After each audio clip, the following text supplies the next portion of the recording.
Wharf or wharves. These were the warehouses of the Port of London. Next to Pickford's Wharf, you have a replica boat. It's the replica of the Golden Hind. A replica of the boat Sir Francis Drake sailed around the world on for the first time. In fact, you have your pirate school boat in Halty on board. Even wedding receptions are held on board. The steeple of Southwark Cathedral. Now this is a little hidden gem. You go to Southwark Cathedral, the chapel for the Harvard Family, John Harvard University, USA, born in Southwark. There's also the memorial and grave of Edmund Shakespeare, brother of William. It's the most attractive sight on the Thames. Now, if you are on the upper deck, can I please encourage you to take your photos from your seats? By all means, stand in your seats, but please no one into the centre aisle, because our captain does need to be able to see to steer the boat safely. The Thames is quite treacherous, and so to be able to steer safely, we do ask you not to stand in the centre aisleway to take your photos up. Never. Thank you for respecting Captain.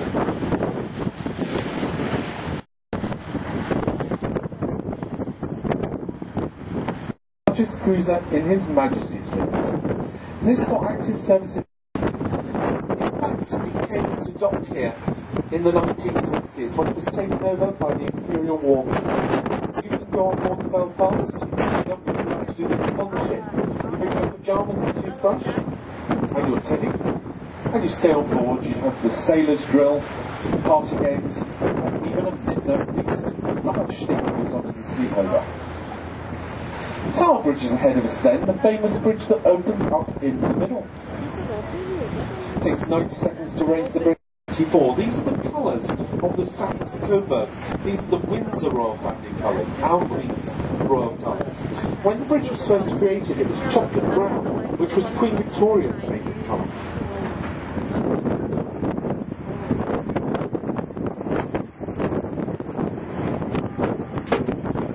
Now, as we draw near to the bridge, we're going to start waving and cheering, and if someone waves back to us, we are going to get 5 years good luck. Do you think we can manage this? I'm going to do a countdown for you. So, here we go. 1. On the bridge. Come on, I want to hear you. That's great. Keep going, keep going. Someone's going to wave. They're going to wave, they're going to wave. In fact, I think we've got about 55 years good luck, which is good news. Take us out of the recession, I say.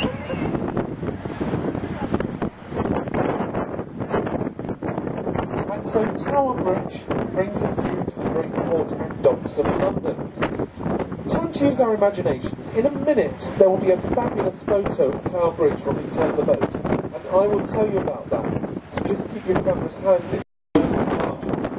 They will be waiting to have their cargoes unloaded in the Great Port of London.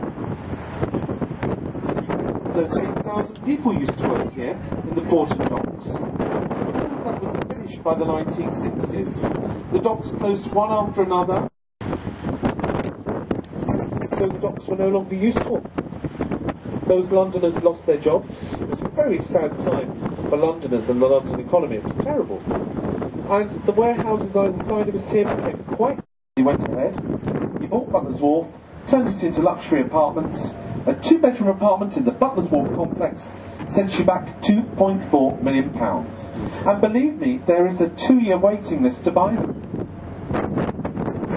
So there you are, that's my hot tip for you today. Butler's Wharf. Put yourselves on the waiting list. Okay, in just a few moments we're going to have the splendid photo of the Tower Bridge. Here we go, about turn. So on the left-hand side, you can admire the newest, tallest building of Europe. It is the Shard of Glass, or Shard for short. The reason it looks unfinished is because it's supposed to resemble a broken old piece of glass.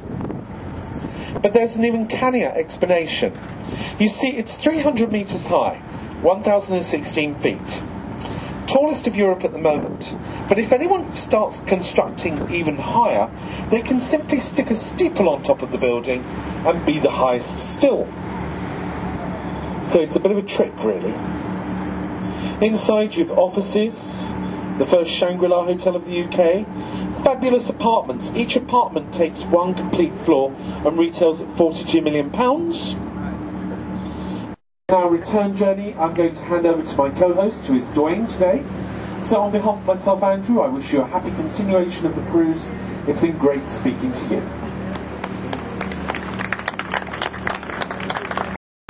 For being a place where people who had fallen out of royal favour were imprisoned before being executed. If you look just in front of the tower, here on the riverbank, at the top of the sandy bank there you can see a bricked up entrance. This would usually be a beheading. Fortunately, we don't do any more public beheadings here in London. We have X Factor, that kind of entertainment these days. Wings are clipped to make this impossible. Ahead of us now on the right, house for customs and excise. Just next door to that, the sandy-coloured building with the arches in front is the old Billingsgate Fish Market. It was the site of a fish market for about 900 years, until the fish market moved to Canary Wharf in the 1980s. This version of the bridge has only been here since 1917. The original bridge was built by the Romans almost 2,000 years ago. Of course, the Romans came here, conquered this area, founded a tiny little city just over there on the right hand side.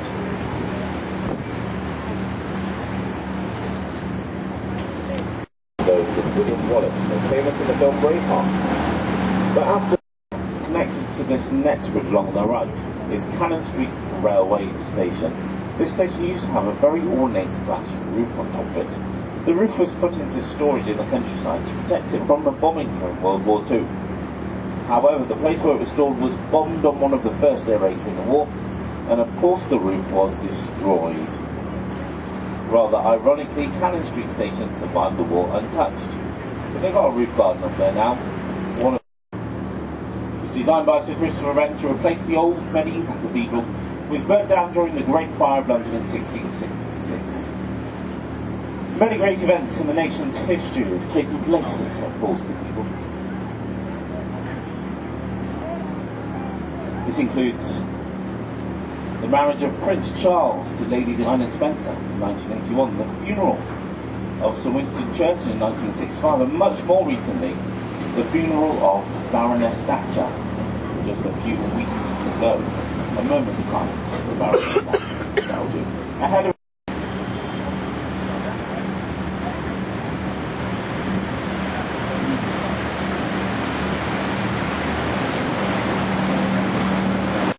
the boys. While this was still open as a school, many great people went here. 4 great British scholars have statues on the front of the building.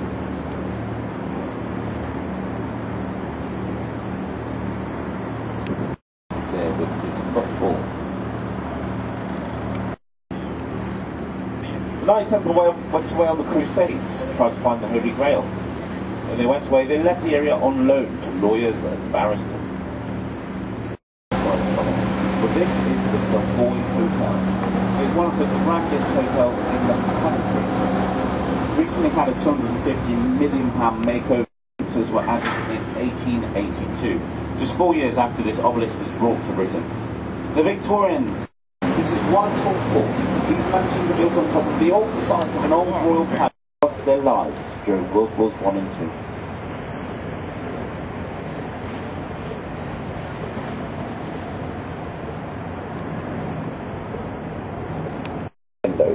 This is County Hall. This was once where London was governed from. That was up until 1986 when Margaret Thatcher, who was Prime Minister at that time, decided she didn't like the way that London was being governed. She thought it was far too left-wing, so she abolished the Great Council, stopped building on to developers. They were very clever about this, though. They went there as great tourist attractions. They were very successful over the years.